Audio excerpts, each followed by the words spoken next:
যে স্বামীকে অন্ধের মতো এতটা ভালোবেসে আমি বিশ্বাস করেছিলাম, আজ সংসার জীবনে ২০ বছর পর তার আসল চেহারা আমার সামনে আসলো। আমি যেন নিজের চোখে বিশ্বাস করাতে পারছিলাম না। আমি কাকে দেখলাম? আর যাকে দেখলাম সে কি আমার স্বামী নাকি অন্য পুরুষ? ভালোবেসে পালিয়ে বিয়ে করেছিলাম। বাবা কোনোভাবেই যখন আমার আর প্রণবের বিয়ে দিতে রাজি হলো না, উল্টো আমার বিয়ে ঠিক করে ফেললো বাবার বন্ধুর ছেলের সাথে। তাই বিয়ের দিন পালিয়ে প্রণবকে বিয়ে করি। আমি উচ্চবিত্ত পরিবারের মেয়ে ছিলাম, আর প্রণব ছিল নিম্ন মধ্যবিত্ত পরিবারের ছেলে। কলেজ পড়াকালীন সময় কিভাবে যেন প্রণবের প্রেমে পড়ে গিয়েছিলাম, সেটা নিজেও জানি না। ধীরে ধীরে আমাদের সম্পর্কটা গভীর হতে থাকে। প্রণব আমার প্রতি খুব কেয়ারিং ছিল। হয়তো এই জন্যই আমি প্রণবকে এত ভালোবাসতাম। বলে না, মেয়েরা ভালোবাসার পূজারী, যেখানে একটু ভালোবাসা পায় সেখানে নিজেকে বৃদ্ধ করে ফেলে। আমিও ঠিক সেটাই করেছিলাম। অন্ধভাবে আমার স্বামীকে ভালোবেসেছিলাম। বাবার একমাত্র মেয়ে হওয়ার কারণে আমাদের বিয়ের কিছুদিন পরে বাবা মা দুজনেই শ্বশুরবাড়িতে যায়। আমাদের বিয়েটা মেনে নেয়। আমার শ্বশুর প্রণব ছোট থাকতেই মারা যায়। মা ছাড়া প্রণবের আপন বলতে কেউ ছিল না। তাই আমার বাবা বলল, শাশুড়িকে নিয়ে আমরা যেন বাবা মায়ের সাথে একসাথে থাকি। প্রণব বাবাকে না করে দিল, বলল যে আমরা এখানে ঠিক আছি। আপনার মেয়ে আমার অবস্থা সব কিছু জেনে আমাকে বিয়ে করেছে। আশা করি পৃথার এখানে থাকতে কোনো সমস্যা হবে না। তবে হ্যাঁ, পৃথার যখন মন চাইবে আপনার ওখানে কিছুদিন থেকে আসবে। আমি তাতে না করব না। দেখো বাবা, আমার যা কিছু আছে সব পৃথারিত হবে, আর পৃথা হওয়ার মানে তোমারই সব। আমার এখন বয়স হয়ে গিয়েছে। আমার বিজনেসটা পৃথা আর তোমাকে বুঝিয়ে দিতে চাই। এই জন্যই তোমাকে এই কথা বলা। আমি শাশুড়ি মা আর প্রণবকে কোনো মতে রাজি করিয়ে বাবা মায়ের সাথে ওই দিনই চলে যাই। পরের দিন বাবা আমাকে আর প্রণবকে অফিসে যেতে বলল। আমি বাবাকে বললাম, বাবা ওসব বিজনেস আমার দ্বারা হবে না। তুমি বরং তোমার জামাইকে সব বুঝিয়ে দাও, তাহলেই সব ঠিকঠাক মতো হবে। কিন্তু আমার চাকরি, আরে রাখো তো তোমার চাকরি, চাকরিটা ছেড়ে দিয়ে বাবার বিজনেসটার হাল ধরো। কিভাবে বিজনেসটা আর বড় করা যায় সেটা চেষ্টা করো। হ্যাঁ বাবা, পৃথা ঠিক কথাই বলেছে। প্রণব আস্তে আস্তে বাবার বিজনেসটা বুঝে নিল। তারপর আর বাবাকে বিজনেস নিয়ে কোনো চিন্তা করতে হয়নি। বাবা বলতো, মেয়ের জামাই পেয়েছি একটা, যেমন সংসারী তেমনি বুদ্ধিমানও বটে। এই বাড়িতে আসার 1 বছর পরে শাশুড়ি মা মারা যায়। প্রণবকে তখন আমরা সবাই মিলে খুব সাপোর্ট করি, যেন মায়ের মৃত্যুতে ভেঙে না পড়ে। এর কিছুদিন পরেই আমার মেয়ে হয়। ওর নাম রাখি পল্লবী। পল্লবীকে নিয়ে আমাদের সুখের দিন কাটছিল। হঠাৎ একদিন বাবা বলল, প্রণব মেয়ের জামাই হলেও নিজের তো আর ছেলে নয়, তাই কখন কি হয়ে যায় আমাদের, যা কিছু আছে সব তোর নামে লিখে দিই। কি বলিস? কেন বাবা? প্রণব শুনলে রাগ করবে তো। তোমরা ওকে নিজের ছেলের মতো ভাবো না, তাই এই কথা বলেছ। কিন্তু প্রণব তো তোমাদের নিজের বাবা মায়ের মতোই ভালোবাসে। দেখ মা, আমি তোর ভালোর জন্যই কথাগুলো বললাম।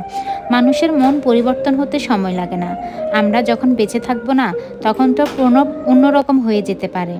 তখন তোকে কে দেখবে?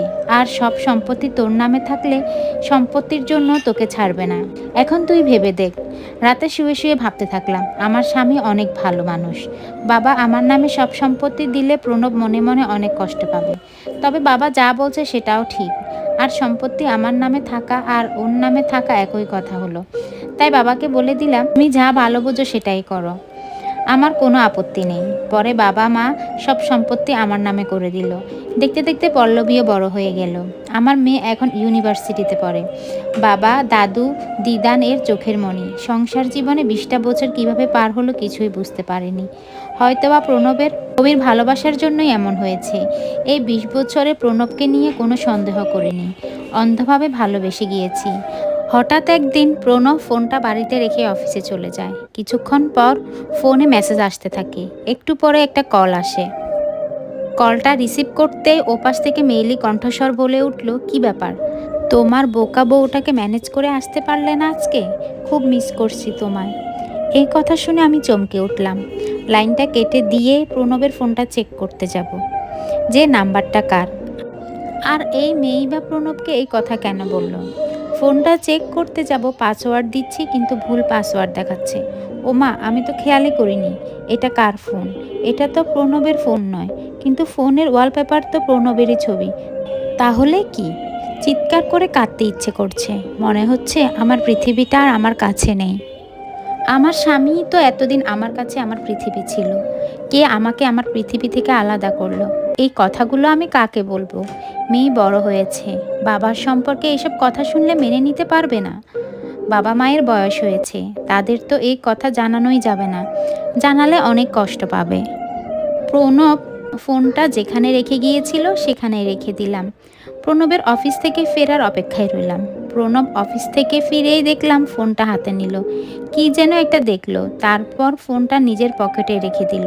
কিছু কি খুঁজেছিল? কই না তো। তাহলে আসো, ফ্রেশ হয়ে খেয়ে নাও। আমাদের অফিসে এক বিশ্বস্ত কর্মচারী ছিলেন মোহনবাবু। বাবা যখন বিজনেসটা প্রবণকে বুঝিয়ে দিয়েছিলেন, তার কিছুদিন পরেই মোহনবাবুকে বিজনেসের টাকা হাতিয়ে নেওয়ার অপরাধে চাকরি থেকে বরখাস্ত করে। সেদিন মোহনবাবু বাবাকে অনেক বলেছিল যে সে টাকা চুরি করেনি। তিনি বলেছিলেন, বরং আপনার মেয়ের জামাই নিজের স্বার্থ হাসিলের উদ্দেশ্যে আমাকে মিথ্যা অপবাদ দিয়ে বের করে দিচ্ছে, যেন সে নিজের কাজ পাকাপোক্তভাবে করতে পারে, আর অফিসের সবাইকে মোটা বেতন দিয়ে চুপ করিয়ে রেখেছে। সেদিন আমরা মোহনবাবুর কথা বিশ্বাস করছিলাম না, উল্টো তাকে আরও কথা শুনিয়ে বের করে দিয়েছিলাম আমরা। কিন্তু আজ মনে হচ্ছে মোহনবাবুই ঠিক ছিল। পুরনো ফাইল থেকে মোহনবাবুর নাম্বারটা অফিসের এক কর্মচারী থেকে নিলাম। মোহনবাবুকে কল দিয়ে বাহিরে আলাদাভাবে দেখা করতে চাইলাম, কিন্তু সে না করে দিল। অনেক রিকোয়েস্ট করে মোহনবাবুকে বাহিরে আলাদাভাবে দেখা করাতে রাজি করালাম। পরে মোহনবাবু যা বলল আমি শুনে ভয়ে আতঙ্কে উঠলাম।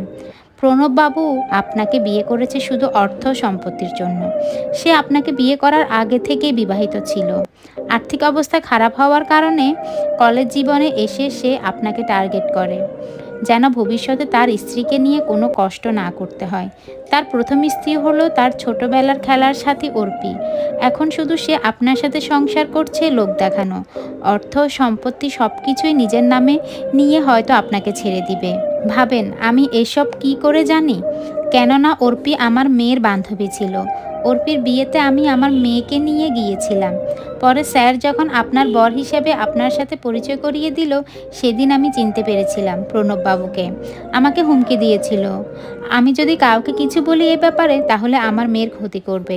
তারপরেও আমি অনেকভাবে আপনাদের বোঝাতে চেয়েছি, কিন্তু আপনারা উল্টোই বুঝেছেন। এইসব কথা শুনে আমার মাথা ঘুরপাক খাচ্ছে। আজকেই এর শেষ দেখে ছাড়বো। আমাকে ঠকানোর কি দরকার ছিল? বললেই পারতো আমাকে। বাড়ি গিয়ে প্রবণকে বললাম, আমাকে এভাবে ঠকালে কেন? কিসের ঠকানো? কি বলছো এসব? মনে হয় ভাজা মাছটা উল্টে খেতে পারো না। অর্পিকে আর তোমার ছেলে নাকি দেশের বাইরে পড়াশোনা করছে। আমার ভালোবাসার এত বড় পরীক্ষা নিয়েছো তুমি? তোমার নামটা যত সুন্দর, তোমার ভেতরটা ততই খারাপ। যখন সব জেনেই গিয়েছ, তাহলে আমি ভালো স্বামীর মুখোশ ধরে কি লাভ হবে? এখনই এই বাড়ি থেকে বেরিয়ে যাও। আমার নামে সব কিছু লিখে নেওয়া হয়ে গিয়েছে। তোমরা চলে গেলে আমি অর্পিকে নিয়ে এই বাড়িতে উঠব। মেয়েটার জন্য কোনো মায়া নেই তোমার? পল্লবী আমার মেয়ে না, ওর দায়িত্ব তুমি নেবে। বাবাকে বলেই আগেই পুলিশ ডেকে এনেছিলাম। আমার আর প্রণবের কথা সবই শুনেছে পুলিশ। পুলিশ প্রণবকে অ্যারেস্ট করে থানায় নিয়ে গেল, আর আমার মেয়েটা দাঁড়িয়ে থেকে শুধু চোখের জল ফেলছে। বাবা মা মেয়েকে নিয়ে সংসার জীবনে এতটাই ব্যস্ত হয়ে গিয়েছিলাম যে 20 বছরের সংসার জীবনের স্বামীর মুখোশ সবার সামনে আনতে পারলাম। ধন্যবাদ। গল্পটি কেমন লেগেছে অবশ্যই জানাবেন।